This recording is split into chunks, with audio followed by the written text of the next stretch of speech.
Hello everyone, welcome to the 65th episode in our AI and You podcast series. Today is Friday, June 25th, 2021, and I'm your host, Vikhar Saidi.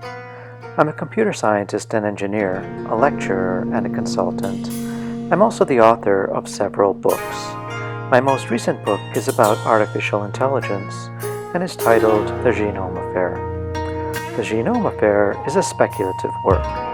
It examines what the world might be like if some of the more extraordinary capabilities forecast to be realized in AI over the next 20 to 30 years were actually realized today. Given the growing list of frightening existential threats humankind now faces, the book pays particular attention to the impact AI is expected to have on world affairs. The book is available in ebook format for those who prefer to read on a digital device, but it's also available in a high-quality paperback edition. The Genome Affair is available on Amazon, so I hope you'll take the time to read it and to leave a review. Amazon book reviews are very helpful for writers. I'm very interested in how science and technology influence world affairs and the big questions facing humankind.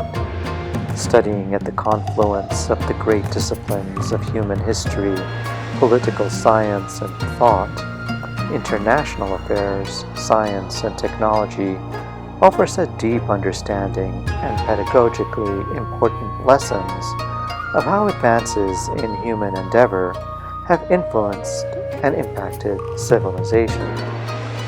I'm available to give talks on artificial intelligence and its related technologies, and on the impact AI is expected to have, or is already having, on our world.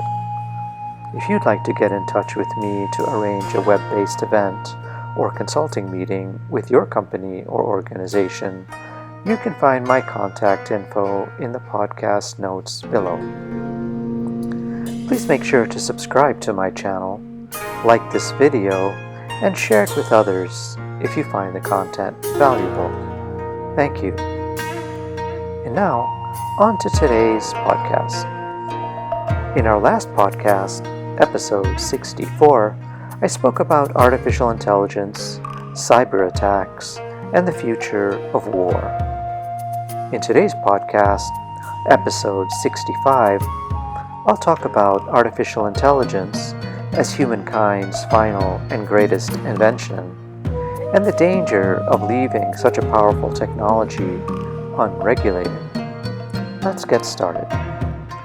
The development of artificial intelligence is advancing rapidly across a wide range of applications and a cross-section of industries.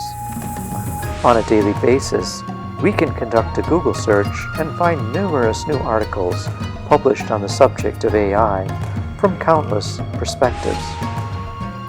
Although we are some years away from artificial general intelligence and artificial superintelligence, the AI agents deployed today are remarkably capable and powerful.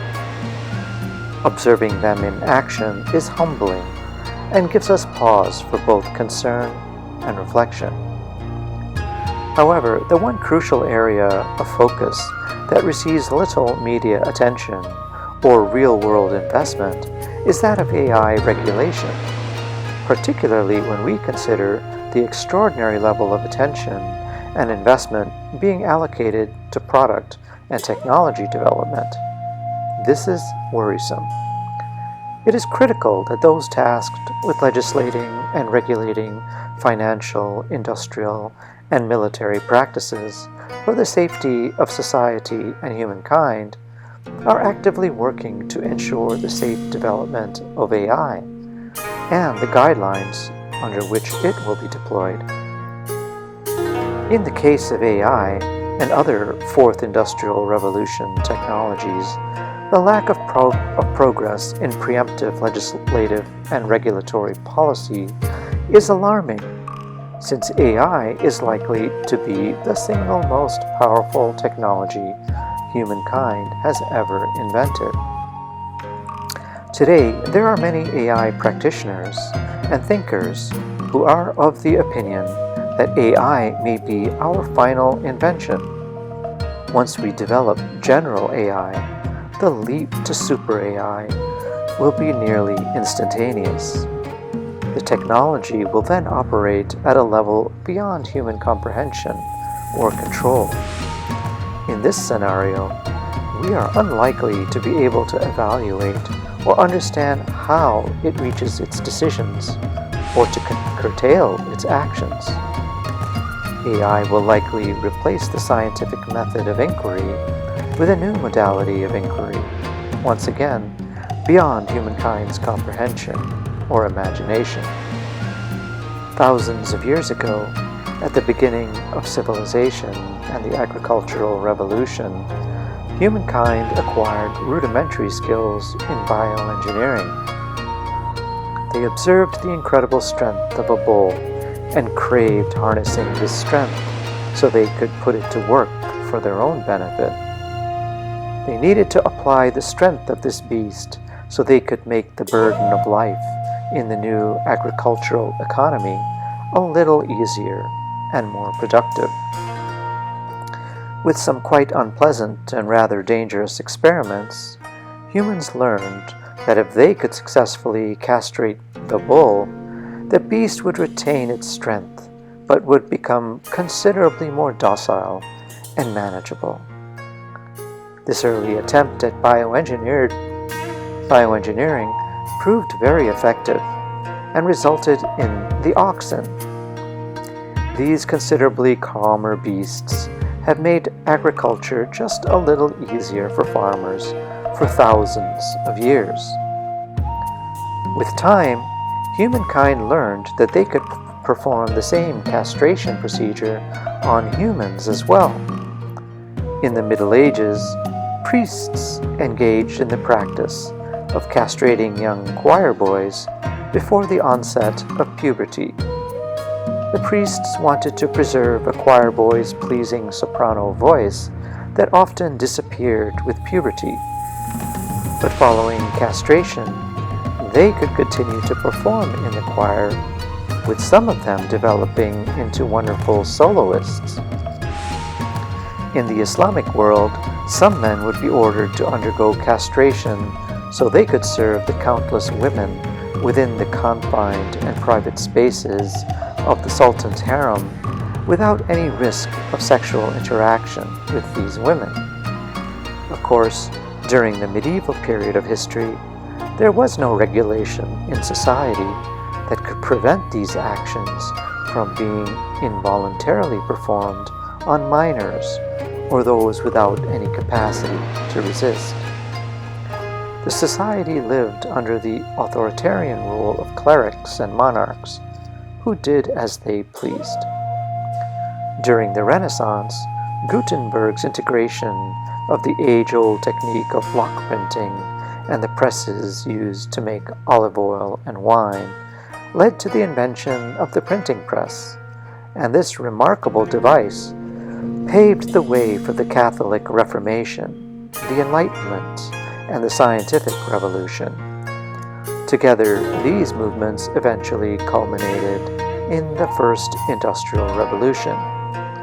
Now, for the first time in history, with the invention of the steam engine, humankind had decisively overcome its limitations on human strength. Initially, steam engines were used to power factories and coal mines, and this resulted in a dramatic increase in industrial productivity.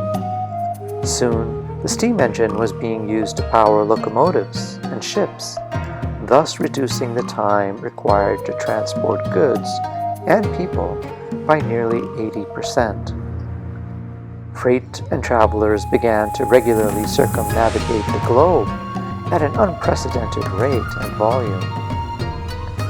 By the early 20th century, the Second Industrial Revolution led to the rapid deployment of electricity throughout cities and towns in Western Europe and North America, and this also changed society dramatically and permanently. People were migrating to cities at a rapidly increasing rate. Both productivity and the economy continued to grow as the 24-hour availability of light and electricity enabled the birth of countless new industries. The Third Industrial Revolution was characterized by the introduction of computers, initially very large machines available only to financial, government, or industrial organizations.